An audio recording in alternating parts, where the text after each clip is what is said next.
Hi friends, இன்றைக்கி என்ன பார்க்க போகிறோன்னா, நம்ம நார்மலாக செய்கிற குலாப் ஜாமுனை விட கொஞ்சம் ஹெல்தி அண்ட் டேஸ்டியான குலாப் ஜாமுன் வாங்க எப்படி பண்ணலான்னு பார்த்துடலாமா? நான் ஆல்ரெடி 1/2 kg அளவு ஸ்வீட் பொட்டேட்டோ ஸ்டீம் பண்ணி எடுத்து வச்சுருக்கேன். இதை நல்லா கையிலே ஸ்மாஷ் பண்ணிக்கலாம்.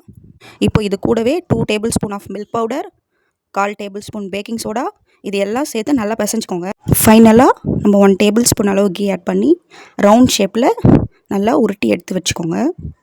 ஒரு பேனில் ஆயில் ஆட் பண்ணி ஆயில் கொஞ்சம் ஹீட் ஆனதும் லோ ஃப்ளேம்லேயே வச்சு நம்ம இந்த பால்ஸ் எல்லாம் அதில் போட்டு கொஞ்சம் ப்ரௌனிஷாக ஆன உடனே நம்ம பிளேட்டுக்கு ட்ரான்ஸ்ஃபர் பண்ணி வச்சுக்கலாம். இப்போ நான் ஆல்ரெடி சுகர் சிரப் செஞ்சு ரெடியாக வச்சுருக்கேன். நம்ம இந்த பொரிச்ச பால்ஸ் எல்லாம் அந்த சுகர் சிரப்பில் போட்டு ஒரு 2 hours வரலும் ரெஸ்ட்டு எடுத்து சர்வ் பண்ணிங்கன்னா டேஸ்டியான healthy sweet potato jamun ready. எப்படி இருக்குன்னு ட்ரை பண்ணி பார்த்துட்டு கமெண்டில் சொல்லுங்கள்.